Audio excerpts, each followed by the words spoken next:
Good afternoon, everyone. I left India in 1974 with a one-way ticket to US and $11 in my pocket. The plane stopped in Paris. I was starving. Went to a cafe, and the only word I recognized there was omelet, which I ended up buying, and gave all of my money to the cashier, and she gave me $8 back. And that's the money that I came to US with.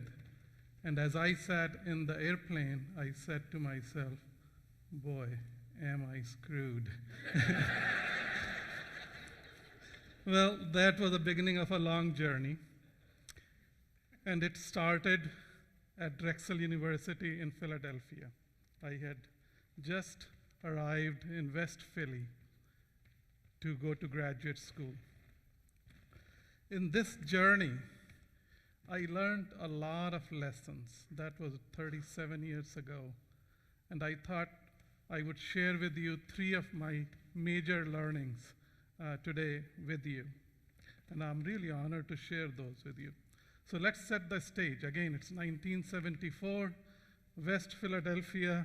I am 21-year-old, and this is me. You can laugh. But is that really me? And actually, there is one more slide which shows me in the lab.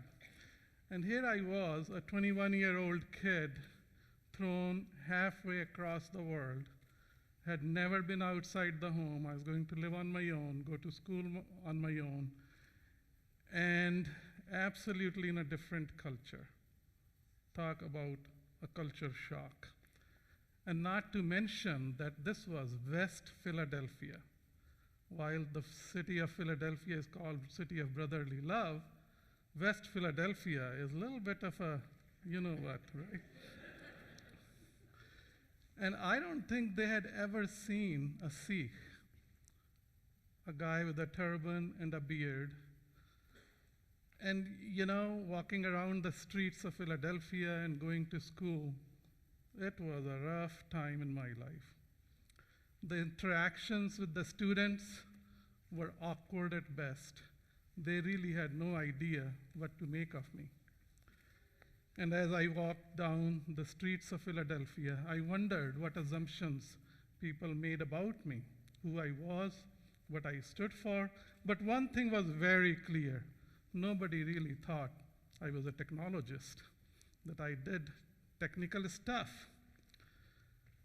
And some of the students would even tell me, you look funny, you talk funny, what are you doing here? And it was very hard for me to conceive of how I would fit into the American society. How would I contribute? How would I create value here in this country? But there was a desire to succeed. There was a desire to prove everybody wrong, that I could really do it. And I started asking myself a question: what is my potential? How do I achieve that potential? What opportunities would come my way? And I had read about an analogy that I like to share with you, and that's about a seed.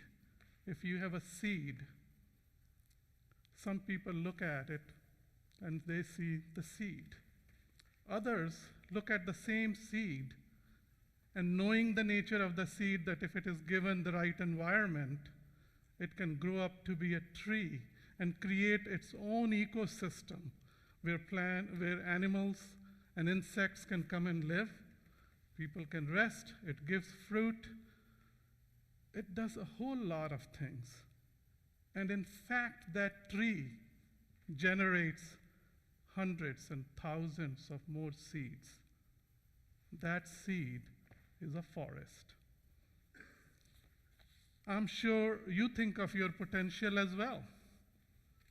And I encourage you to think about your potential, because I truly believe that the journey to achieve your potential, to realize your potential, is a fantastic journey.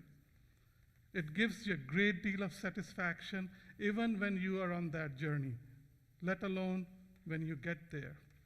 It gives you a great deal of sense of accomplishment and joy. So I want to share with you 3 lessons that I have learned from my journey. One of my first learnings was get to know yourself. As I was thrown into this new culture, my world was turned upside down. Every assumption, everything I knew about myself, I was not so sure about. And I had to ask myself, who am I? What do I stand for? Where am I going? So the question arises, how do you get to know yourself? I really feel that it is by your values. There are a lot of things. Given the time constraint, I'm going to focus on only one thing, which is the values. What are your values? And for young people, a lot of times we don't think about this stuff. We get so busy, like I was, in technical stuff. Let's just get education. Let's just get the degree. But it's really about your values, because the values guide you to do the right things, and it gives you the clarity of thought and consistency in the way you operate. I believe it increases your quality of life. In my case, my faith, Sikhi, helped me define my values. In our faith, the Guru Prophets define God or divine not by a person, not by an image, but by a set of virtues and values. And here are 8 of them. This is the beginning of the scripture for the Sikhs. 8 words defining what God is like. So on the right-hand side is the Gurmukhi scripture, transcription, and then the way I interpret the 8 values. Be integrative. What does that mean? Well, what that means to me is oftentimes we are thinking about one thing. Maybe we are thinking about a lot of things actually. We are saying another, and we are doing totally different. We are not connected up here in what we think, what we say, and what we do. Get integrated. I think this is where meditation and yoga and those things come in handy.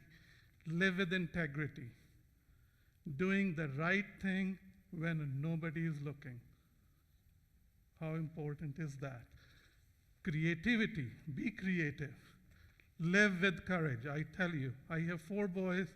We walk around with turban in these days post 9/11. That's living with courage. Nirvair.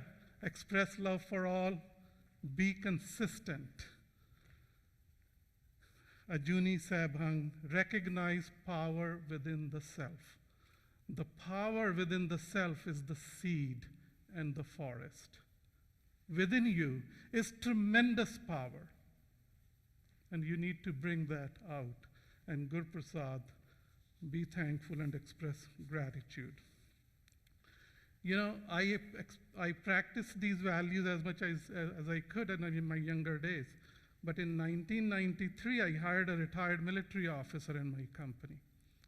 And I saw him practice values and talk about values like I had never seen before. He gave me tremendous encouragement by the way he behaved. And, you know, we started talking about this in our business a whole lot more than I had ever done, because I always thought, well, we do technical stuff and we're not supposed to talk about this stuff. Well, by knowing ourselves, we can operate with pure intentions and a genuineness, and it creates better and healthier relationships. The life lesson number 2. The second lesson that I learned was that people who have big dreams and a vision for their life and a plan to execute end up in a better place. When I was 24 years old, I did something that I didn't see most 24 years old do. which is plan for life at age 55. I would literally sit down and think very seriously about what does life look like at age 55? What would give me pleasure? What would give me pain? Very simple questions. And then what am I really going to do to minimize the things that will reduce my pain at age 55? By the way, at age 24, 55 seemed like eternity. But to visualize, what does your family life look like? We all think about our professional life all the time, but sometimes we don't pay attention to the family life, because I really believe that's the tree and that's the forest. Your children are the tree and the forest that you create and the ecosystem that you create around you. So every action that I took after I graduated was in trying to achieve that vision. But vision changes, vision evolves. And beginning in 1983, my vision started to change, and I started feeling that to realize my full potential, I gotta go on my own. I gotta start my own company. I gotta figure out what am I really made of. So it was not that I wanted to make a lot of money. I really had no concept on how to start a business and do a lot of things. But I wanted to realize my own potential. And I wanted to hire people who could come and work in my company and they could realize their own potential. And that's what it was all about. I had $8,000 saved up, and 1/3 of that money went into buying a compact computer. I think I have a picture of that computer right there. A 286 computer. But I carried this thing through Atlanta airport. Anyway, I spent 1/3 of my money buying this computer. It came in hard drives came in two sizes, 10 megabytes and 20 megabytes. And I said, man, I'm going to go the whole 9 yards. We'll buy 20 megabytes, never need memory again.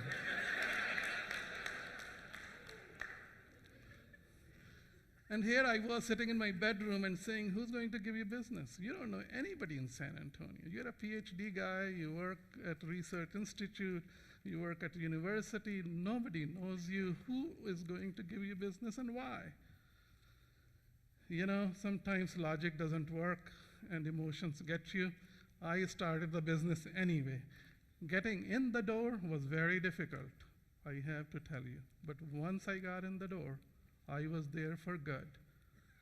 And one of the things I did was if I got a project and they expected this, I was going to deliver here.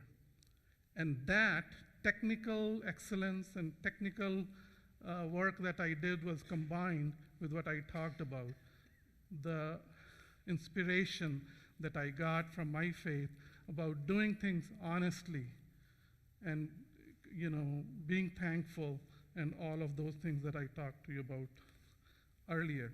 The first customer that I got gave me more business every single year for 10 years in a row. It's like you going to a restaurant and you go once a week and you increase the frequency and then go for 10 years and you spend more money every year, right?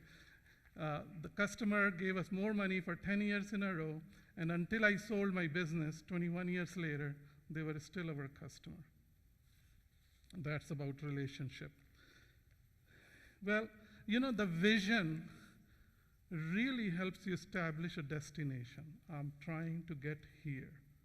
The values, as far as I'm concerned, are the rules of the road, right? Can't speed and all of those things.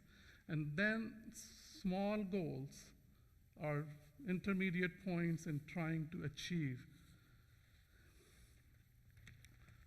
your vision and the dream. The third lesson that I learned is life is all about service. I used to think I'm a techie. And by the time I turned 40, 45, I began to believe life is all about service. We had 4 little kids at the time, So in family, you're a husband and a father, you go to work, you're a technologist and a CEO, you go in the community and you are trying to do the best to serve the community. I felt I had too many balls that I was trying to juggle. And it was very complicated. And I saw a quote by a Nobel laureate, Tagore, and the quote said, and there's a slide on this, "I slept and dreamt that life was joy. I awoke and saw that life was service. I served, and behold, service was joy." We took this quote, we had at the entrance of our building. It didn't matter whether you were a PhD or you were a general working in our company. It was all about service. Some people did question me and asked me, how could working for a for-profit company be equal to working for a non-profit company? Well, let me tell you the type of projects we were doing, and you tell me if that meets the criteria or not. One of the projects that we did was for Southwest Airlines. Every pilot that flies for Southwest Airlines was trained on a system that we built. It was a flight checklist procedures to reduce errors in cockpit and thus improve flight safety. The second project that I'll mention here is we designed medevac pallets that were positioned by the Air Force strategically all over the world, that when the soldiers get wounded, they can be brought back to the US in airplanes and to places like Brooks Medical Center. So that's the kind of thing that we were doing. So service, vision, and maximizing my own potential and my team's potential were the key ingredients that transformed that 21-year-old with $8 in his pocket to the largest San Antonio-based defense contractor. Let me close by saying that we are all like seeds, and we all have the potential to be the forest. It's our job to work on it. And the three attributes that I shared with you, life lessons that I shared with you, is number one, know yourself, which means have a set of values that guide you through life. Develop a vision for your life. Set goals that give us baby steps to walk towards the destination, and an attitude and commitment to service, no matter where we are at work, at home, or in the community. In the busy lives of today, where we are all busy with our BlackBerries and iPhones and Droids, I think it's really important to take time to reflect and maybe do it over an omelet because it may be a beginning of a wonderful journey. Thank you very much.